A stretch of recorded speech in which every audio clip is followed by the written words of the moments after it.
میں کبھی کبھی کہا کرتا ہوں درود ہماری علامت ہے، درود ہماری پہچان ہے، درود ہمارا آئیڈینٹی کارڈ ہے، درود ہمارا اوڑک پتر ہے۔ کسی کو بتانے کی ضرورت نہیں ہے کہ میں قادری چشتی سنی ہوں، درود پڑھ لو وہ خود سمجھ جائے گا۔ درود ہی میں سب کچھ ہے باپو، کیونکہ جب قرآن نے کہا ان اللہ و ملائکتہ یصلون علی النبی یا ایھا الذین آمنوا صلوا علیہ وسلموا تسلیما، نبی پر درود پڑھو، نبی پر سلام پڑھو۔ تو شروع میں جنہوں نے درود پڑھا ان کا درود تو یہی تھا، صلی علی محمد، صرف حضور پر درود۔ اور آج ہم جو درود پڑھتے ہیں عمومی طور پر درود یہ ہے، ویسے تو بے شمار درود ہے، لیکن عام طور پر جو پڑھا جاتا ہے وہ کیا ہے؟ اللہم صلی علی سیدنا مولانا محمد وعلی آل سیدنا مولانا محمد واصحابہ وبارک وسلم۔ یعنی نبی پر بھی درود، نبی کی آل پر بھی درود، نبی کے صحابہ پر بھی درود۔ تو کوئی بھی آپ کو پوچھتا ہے کہ قرآن نے تو صرف نبی پہ درود بھیجنے کو کہا، یہ آل محمد کہاں سے آیا، یہ آل رسول کہاں سے آیا، ان پر درود کیوں پڑھا گیا؟ تو سنو، ہمارے بزرگ نے بڑا اچھا کام کیا، پہلے تو یہی پڑھتے تھے اللہم صلی علی محمد، بس اتنا تھا درود۔ لیکن حضور کے وصال کے بعد کچھ ایسے لوگ دنیا میں پیدا ہوئے، جھوٹے نبی پیدا ہوئے، جنہوں نے نبوت کا دعویٰ کیا، 14 یا 16 جھوٹے نبی جو اپنے کو قوم کا سردار کہتے تھے، اپنے آپ کو قوم کا مولا سمجھتے تھے۔ تو ہمارے بزرگوں نے انہیں کچھ جواب نہیں دیا، بس حضور پر جو درود پڑھا گیا اس درود میں جو حضور کا نام محمد ہے، اس اسم محمد کے آگے 2 لفظ رکھ دیے، سیدنا مولانا، سیدنا مولانا، اللہم صلی علی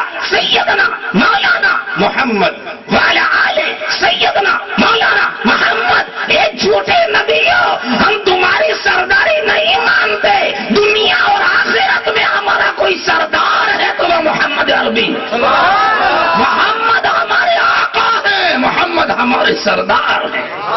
ہم نے سیدنا مولانا رکھ دیا۔ اب اس کے بعد کربلا کا میدان قائم ہو گیا، اہل بیت کو کربلا میں بلایا، ان پر تیر برسائے، ان کو تلواریں دکھائی، ان کو 3 دن بھوکا رکھا، پیاسا رکھا، اور جنہوں نے یہ کام کیا وہ بھی کلمہ پڑھنے والے، وہ بھی اسلام ماننے والے۔ تو ہم نے ان سے اپنے کو الگ کرنے کے لیے درود کے اندر آل محمد کا نام بھی شامل کر لیا، اللہم صلی علی سیدنا مولانا محمد وعلی آل سیدنا مولانا محمد، یعنی نبی پر بھی درود اور نبی کی آل پر بھی درود، تاکہ دنیا ہمارے درود کو سن کر ہی یہ سمجھ لے کہ یہ وہ لوگ نہیں ہیں جنہوں نے کربلا میں آل محمد کو بلا کر تیر برسائے۔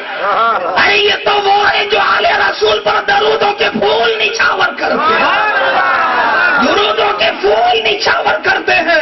جیسے جیسے زمانہ بگڑتا گیا ہم اپنے درود کو بناتے گئے، اور اس کے بعد ایک زمانہ ایسا آیا کہ اہل بیت کو تو بہت محبت رکھتے تھے، مگر ابو بکر صدیق کا نام آنے لگا تو برائی ہونے لگی، عمر کے نام کے آگے گستاخیاں ہونے لگی، صحابہ کی شان میں توہین ہونے لگی۔ تو ہم نے درود میں آل محمد کے بعد اصحاب ہی کا لفظ بھی رکھ دیا، اللہم صلی علی سیدنا مولانا محمد وعلی آل سیدنا مولانا محمد واصحابہ،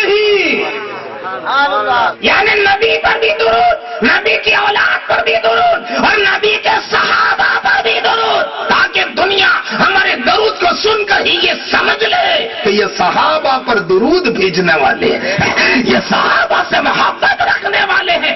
تو جیسے جیسے زمانہ بگڑتا گیا ہم اپنے درود کو بناتے گئے۔ اب اس کے بعد یہ آخری زمانہ آیا، اب ایک جگہ سے حملہ ہو تو اس سے کہیں نمٹا جائے، چاروں طرف سے حملے ہو رہے، اور حضور کی شان پر حملے ہو رہے، کوئی تحذیر الناس چھاپ رہا ہے، کوئی حفظ الایمان چھاپ رہا ہے، کوئی براہین قاطعہ کا پرچار کر رہا ہے، کوئی حفظ و ایمان کی بات کرتا ہے، کسی نے کہا نبی غیب نہیں جانتے، کوئی لکھتا ہے نبی حاضر ناظر نہیں، کسی نے لکھا نبی غیب، نبی مصیبت دور نہیں کرتے، کسی نے کہا نبی دافع البلا نہیں، کسی نے کہا نبی کچھ کام نہیں آتے، کسی نے کہا نبی تو ہمارے جیسا بشر ہے، کسی نے کہا نبی کا نماز خیال نماز میں آ جائے تو نماز ٹوٹ جائے، یعنی سرکار کی ذات اور سرکار کی عظمت کو گھٹانے کی کوششیں کی جانے لگی۔ اب اتنے ساری برائیاں جب پھیلنے لگی تو ہمارے بزرگوں نے کیا کام کیا کہ ان کو کیا جواب دیں؟